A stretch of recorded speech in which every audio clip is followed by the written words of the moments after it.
Welcome, everybody. It's Stefan Rudolph once again coming to you from New Foundations Growth Group, and wanted to introduce my new guest here, Allana Pratt. We have a very special guest. Allana herself has been helping couples for years, both men and women, in relationships and also finding themselves.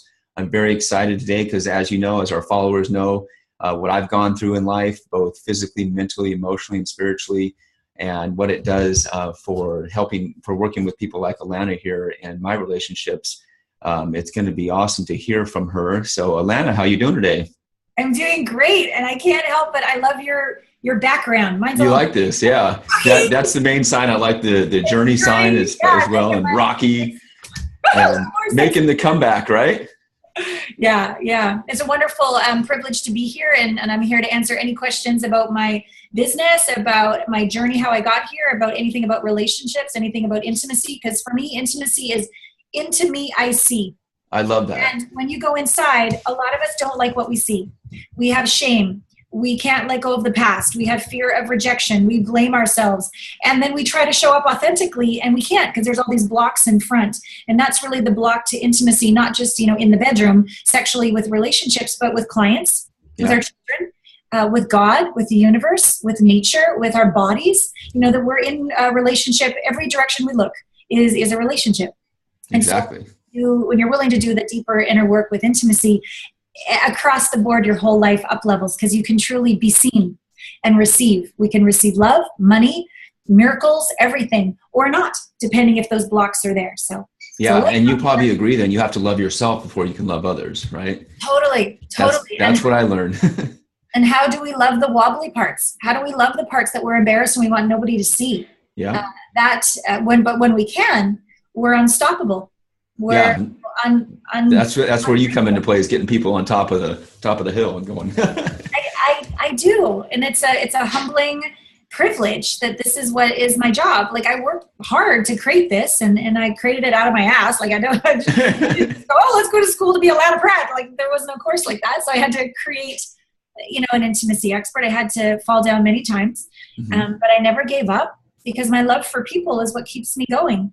When I can see somebody's life that wasn't working and it works, single to in a relationship that wasn't working to a relationship that's thriving, feeling desperately alone and doing whatever addictive behavior they were doing, to feeling connected to the universe. Like, when those transformations happen, it fulfills me so much that I just keep going. Yeah, you help them find their passion in that area. So tell our listeners about how you got your business started and where you came from.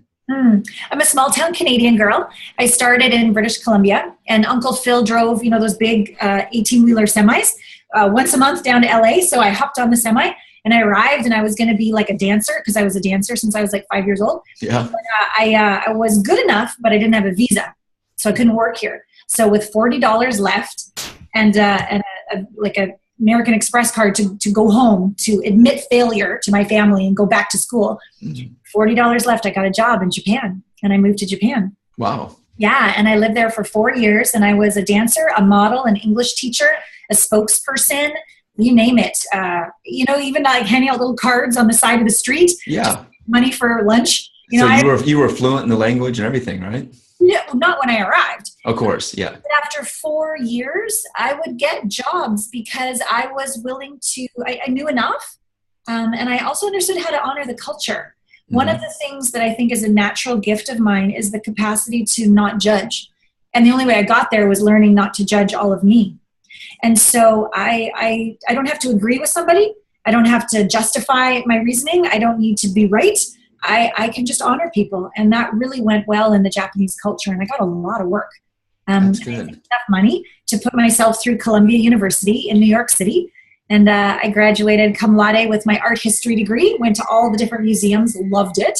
But it's not such a good move for a job, like an art history major. Like, what do you do? Yeah, exactly. I did the same thing with social science. I'm like, what do I do? Right.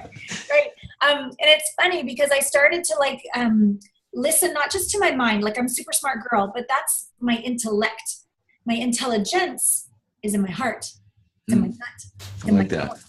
It's the following the breadcrumbs or the small whispers of the universe, and listening to what's true for me.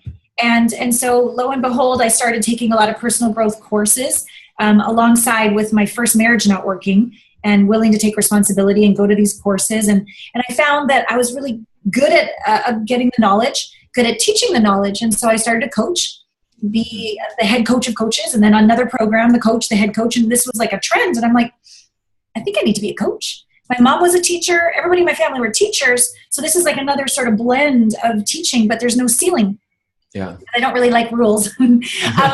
I've got my sinful shirt on, so I don't really like rules. So yeah, I didn't want to be your normal, master's in family therapy, because there's just so many like boxes, and we don't come in boxes, and some people need a different form of healing than others. Mm-hmm. And I'm very intuitive, and so I created my own curriculum. I've always studied, because I think any coach worth their weight needs to be coached, because nobody can see their blind spots. A coach for coaches, yeah. Yeah, I'm very vulnerable. I always have, I've got 3 coaches right now: business, health, and spiritual, because I've got close to 40, 50 clients that I'm taking care of, and I'm out of integrity if I'm not being taken care of, right? Yeah. So I like to work on Skype or work on the phone or do one-on-one intensives with people where I just go where they need to go, and let them feel seen and heard and safe. Mm-hmm. Maybe for the first time, and not just talk about it intellectually, but get into the emotion and teach them how to navigate those emotions that they normally stuff away or blame on others. Like really transform them so you get the lesson, so that something in you emerges that's waiting to emerge. It's just going to be a little uncomfortable, but like a piece of coal turns into a diamond, not just like da da da, but right? It's not fun. So who's going to be there with you to believe in you and go through the fire with you and go through the discomfort and the fear, and let go of what doesn't work? Like, I find it a privilege to go through this process with people. Yeah, we and you especially have found your inspiring passion in helping others. And then you help coaches who are helping others, and that's awesome. And I love that analogy too. It's like a lobster that has to grow out of its shell, and it grows into the next one. And it's throughout their life they have to keep doing that, and that's what we have to transform. Especially every 5 to 7 years. They call it the 7-year itch in marriage. I know that. and that's something that we transform our life. We look back where we were 3 years, 5 years, 7 years. And that's where we need someone like you coming in, right? Oh, thank you. Yeah. And it's very humbling when you're this badass person and you've succeeded over here and you've succeeded over here, and you're like a 9.5 out of 10 and everything is going really well, but you got this one area you're always falling, you're always stumbling, and it's a pattern. But you don't want to look at it because the rest of you is just so fabulous. Because, embarrassing to admit I'm still like not quote unquote perfect. Well, nobody's perfect, but there's an area of vulnerability. And I think in relationships, one of the big problems is that we don't want anyone to see that sliver where we're wobbly, where we're insecure, where we're afraid. And so that's what's in the way. That's the tiny hinge that's going to swing a big door in the rest of your life if you'd be willing not to judge it, but to get curious about it. And so for me, because I don't judge people, I can say, look, you're badass, and your marriage is falling apart, for example, or you're single, or you just went through a bankruptcy, like something's off. So let's look with no judgment. Let's look with curiosity. Let's go in there and find the wobbly part of you. I don't need to help the amazing parts of you. You're already amazing. Let's go and find just this part and heal them. So it's like a wheel and one of the spokes is broken. So now the wheel is like firm and solid and like capable. And what I find with the results is that the deeper the roots, the higher the shoots. So when you go into that dark place where you don't want anybody to know and you do the work, results, not just what you came for, happen. Okay, maybe the relationship works, but maybe you like lose 5 pounds with ease, or you get a raise with ease. That like, it's all energy.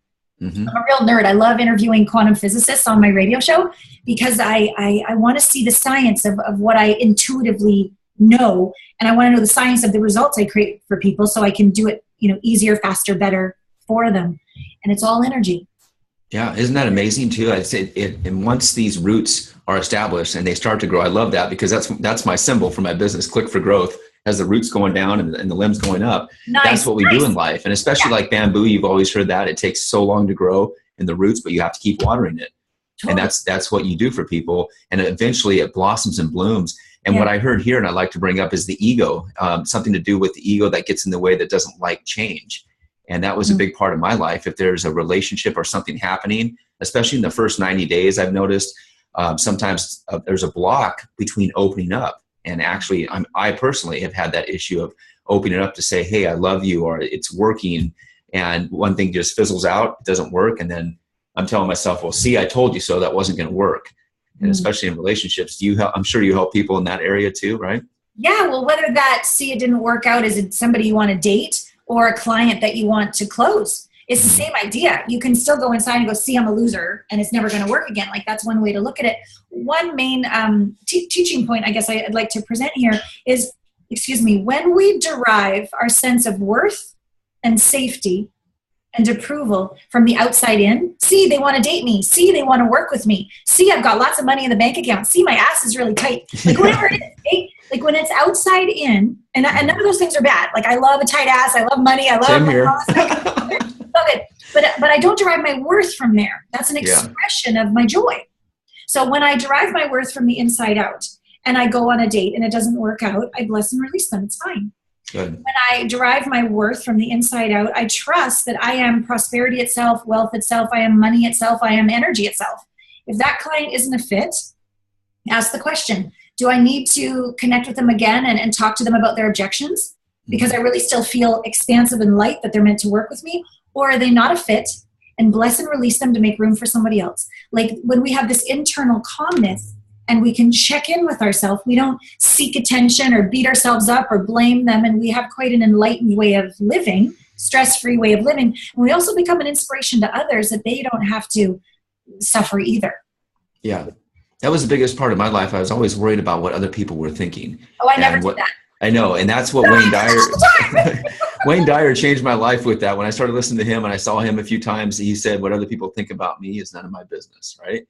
And I started trying to absorb that for a few years, but then I did that. It's like, I don't have to be married to be happy.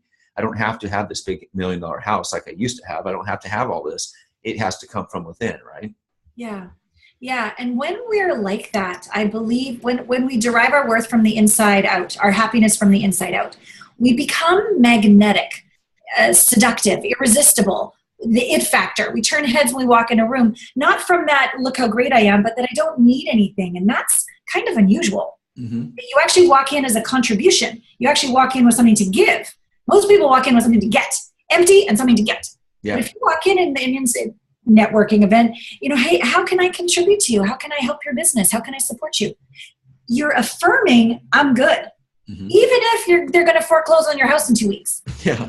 Really. Because it's all a state of mind. It's all a state of belief. Your point of view is what creates everything, right? So if you walk in, I'm good. I'm here to contribute. And that vibration of resting, I'm good, allows other unforeseen circumstances to shift in your life where, oh my God, I got refinanced the loan. I get to keep the house. That doesn't happen by being freaked out. That happens by being calm, asking the question, and being able to receive. Yeah. So it's very important on so many different levels. Your whole life can up level personally, professionally, romantically, spiritually, when you're willing to do this inner work to come to rest on the inside. Breathe. Meditation. That's what changed my life too. And the ego takes over, and especially in business, as you know, sometimes it's up and you've got this big ego going, but when it's down, the ego, when I first started, was going crazy, going, what did you do? You got out of the corporate world. It's going crazy. Go back. And you have to be able to breathe, like you said, and calm it down. And I love that. Yeah. And breathing is a wonderful portal home. Because to me, like, breathing's awesome, meditation's awesome, being in nature's awesome, movement, all these, like, we know how our hormones work and our brain synapses work. We're all clever that way. But something, even to me, more profound happens when you actually slow down enough to breathe and come home on the inside. You can actually have the embodiment, the actual feeling, the actual knowing, the actual sense that the universe is in you, as you, and through you. Exactly. You're not lonely anymore. You're not alone anymore. And that's something, I'm going to show you something actually that you bring that up. That's ironic that I have a marketing bumper sticker I made that says breathe. It says turn the impatient to I'm patient. Nice. And imbalance to I'm balanced and impossible to I'm possible. They all spell the same type of word. But we have to begin with breathe, right? Yeah. It reminds people just to take it easy, Yeah. Well, some of the private sessions I've been through with clients who are like still trying to keep it together, and they've got a good attitude, and they're using their willpower, and they're positive, and they do 10 more affirmations, and they're miserable. I'm like, okay, well, what if we just slowed our breath down? No, it's just too much. It's too much fear. It's too much fear. And then they don't want to feel the tears, or they don't want to feel the terror, or they don't want to tell the truth. But once you can get past all that to this place, and I take them through all these beautiful guided visualizations / hypnosis / NLP, everything I've learned, get them home. A lot of people have not had the experience of being home in their body. A lot of people have not had the experience of being home on the planet. And a lot of people have not had the experience that the universe is, not like a thought, not like an affirmation, like a knowing, like, that's a table. I'm not going to, that's a table. And the universe has my back. Like, no shit. Can I swear? Yeah. Like, it has my back. Something changes when you know, just like that's a finger and that's an ear, the universe has my back. Like, no question, no doubt, it's done. Something happens. To me, it's grace. It's a moment of I'm alone as an ego to I am in oneness with the universe, and I start to co-create with the universe. Everything changes. I used to always be afraid about guys liking me. I used to always be afraid about the size of my ass. I used to always be afraid about my bank account. I used to always be afraid, always be afraid, always be afraid. And I had a really good attitude, and I'm really smart, and I can still make it work. But underneath it all, I was terrified. I'm not terrified anymore. You have confidence. I wouldn't even call it that. No, that's, to me, it's still like, look at me. I'm confident. That's still ego. Okay. I'm home. Good. Home. And I never used to be this way. I used to be very scared and insecure, trying really hard to look good and do it right and get love and be seen. And I didn't want anybody to know that. Yeah. You found the foundation, so to speak, like my business, new foundations, and you built that, and you have this home. You built your home with, and that's awesome. I love that.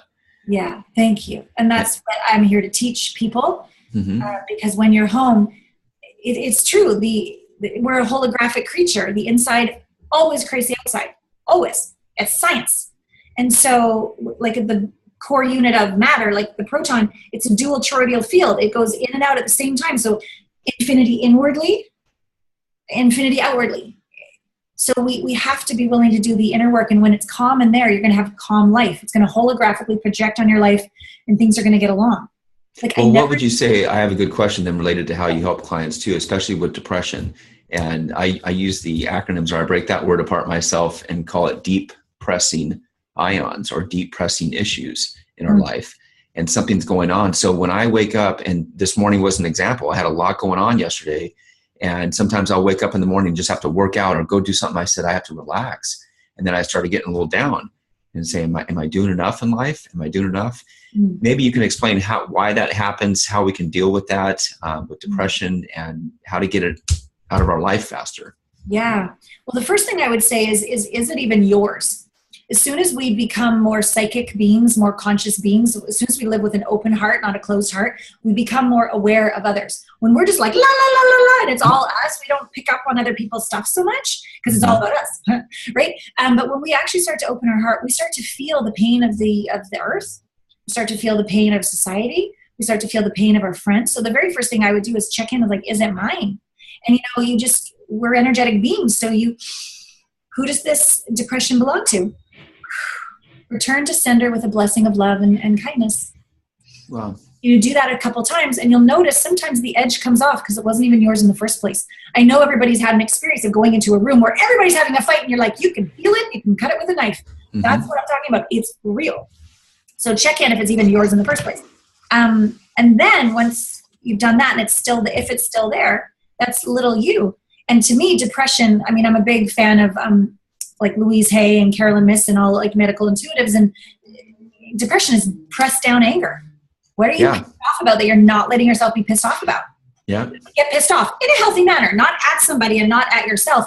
But like, to me, we have a very misrepresentation of what anger is, and it's bad. No, it's just like, it's like the tea kettle going, it's just it's like it's energy. It's saying something needs to change here. Something doesn't work here. Something's off with my values. I need to say something that I haven't been willing to say. I need to say yes when I meant no, or no when I meant yes. Like, I need to show the fuck up here. I'm sorry. That's okay. So, so you get curious, and you're like, hi, depression? What do you want to tell me? Oh, look at that. Hi, anger. What do you want to tell me? You just like welcome it rather than like stuff it away, which is going to make it worse. You don't project it onto another because that's going to hurt somebody. It's unkind. That's when we emasculate the people we love. And you don't say what's wrong with me, like you said, because that's a 2x4 in our own head, right? Yeah. I like to think of little Allana inside. I'm not going to hit her with a 2x4. I'm going to say, come here, baby girl. What's going on? Talk to me. Yeah. Right? So all of that shifts things because then you have awareness and then you can have choice and courage to make a change where you hadn't been willing to. And that's going to build your confidence and you're going to go, okay, wait a second. The universe is on my side. I can do this. I'm a good person, you know? And then life begins to shift. And when you have like a coach like you or me along the way to support that, it just makes everything you get exponential results in like a quick amount of time. Cool. I don't think everybody needs a coach, but I do believe it's a lot faster than sitting on a mountain or in a cave for 30 years. Like I personally don't have time for that. So I have my coaches because I want whenever there's an issue, I lean in. I go, okay, so what's the gift here? What's this trying to teach me? I'm a good person. The universe is not against me. It's for me. Why is this happening for me? And if I look, I will find the reason. And I'm like, oh, because it's time to do this. God, that scares the crap out of me. Okay, here we go. And off I go. Good. Yeah. That's awesome. And the other thing too, tell our listeners about your information to find you as far as Allana Pratt and contact information too. Thank you so much. Okay, so if you're a lady, AllanaPratt.com, AllanaPratt.com is my site. And there's a complimentary report there called Vulnerability is the New Sexy. Because I coach men as well, a lot of men's complaints are that women are very accomplished, but they won't let a man in to lead or to contribute, to claim them because they're too together. And so I want you to have a new perspective that vulnerability is actually a strength and it's sexy. It's alluring. Okay, so that's for ladies. And for guys, if you go to gethertosayyes.com, that's my site for guys. And there's a complimentary report called How to Be a Noble Badass. You can download that report because to me, noble is heart, badass is like balls. And so you can be super sexy, but if you don't show up with your heart, she's going to think you're slimy. And if you just show up with your heart, she's going to think you're a wet fish when you shake her hand if you don't have, your balls. And this combination of these energies really, for the female clients that I work with, that's what they're really craving. They're craving a good man, but not a nice guy, right? Yeah. So that is what that report teaches. And I also wanted to say that you have a lot of expertise in coaching. So if you've been watching Stefan's program for a while and you're just wondering, like, should I call him? Should I not call him? Like, call him, okay? Like, explore. Like, nothing's going to happen. Just get on the phone with him and see if this is a fit. If it is, great. And if it's not, great. It's totally cool. And if through this short interview, it feels like, hey, I like this woman. I want to see about that as a possibility for me. You can apply for a complimentary strategy session at allanapratt.com/connect. And that's how I interview people to see if they're a fit for my family of clients. And it would be a privilege and pleasure to see if some of my people. I'll be blasting this out there. I know a lot of guys can use your help. So if they're open enough, they first have to be open. But I've gone through that whole dating situation where after my marriage, divorce, and then all my medical issues for 7 years, I really didn't start dating until I was 41. Right. And that was a 15-year relationship, 7 years of medical problems. So do the math. And it was all new to me. And then especially with dating as a Gen X, in the 40s, dating a younger woman one time was just all texting and it wasn't communication. That's a whole nother topic for you. I know we could go on about that. That's a whole other show. Yeah, it's a whole nother show because just, you're not hearing it. You're not feeling it. There's no emotion in texting. And it's just like people lose their relationship over the technology today. I can tell you that. So. Well, I honor you for being willing to go through the divorce, go through the medical issues and not give up and keep asking questions. And keep showing up because I don't think we're better if we're in a relationship or better if we're single. Like everybody has the time in their life for what's right. So please don't judge yourself if you're single or divorced or think you're better than you're in a relationship. Like everybody is to me beautifully on their path exactly where they're meant to be. And if all there is to do is to heal a little bit, to open your heart, to have that kind of partnership in your life and it's something you desire, I would definitely take 2 steps back or 2 steps in before you take 10 steps forward because we tend to repeat the same patterns. And if we don't do the work, it took me 2 divorces to get it. Could have got it after 1 divorce, but I didn't. So Again, you don't need to do that. And I think it's a great strength to ask for help. I think if you think of yourself as a king or a queen, you're going to run the whole kingdom or queendom yourself, train the horses, make the food, talk to legislature, do the so. No, you got to delegate. You got to have your advisors. So if you really want to have a great life, again, the deeper the roots, the higher the shoots. You need some key players there that see you, believe in you, got your back, people you can trust, so that you can really, truly achieve who you are and what it is you want to make a difference on the planet with. Exactly. I love that. And you like my sign my mom gave to me after my medical problems and everything. It says journey. You can't read the small writing. Yeah. It says journey. The bend in the road is not the end in the road unless you refuse to take the turn. So that's just like what she was saying is don't give up, and you keep moving forward. And that's what you help people with, is to become the Rocky or the Adrian, so to speak, or maybe find their Adrian out there somewhere. You can help me with that. Right. And I love what your mom was saying too, because the bend in the road, what if like the best thing is around the corner ever? Mm-hmm. Like, why do we have to think the bend in the road is like something scary, the unknown scary? What if it's like the mystery is delicious? Yeah. And that's what usually the hardest times, you learn that, of course, from Wayne Dyer and other people. They say the hardest times, you're just on the edge, just on the cusp of seeing everything. Les Brown taught me that. And just if it's getting really hard and it's the worst time of your life, that means it's about to blossom. Yeah, good shit's going to right around the corner. Yeah. Thank you so much for having me on your show. I'm so grateful. Yeah, thank you, Allana. I know everybody will love this here. I'm going to post this up right now. And it'll be on our YouTube channel and New Foundations Growth Group, which is clickforgrowth.com. Always having great guests like Allana here and helping others grow. Thanks again. Take care.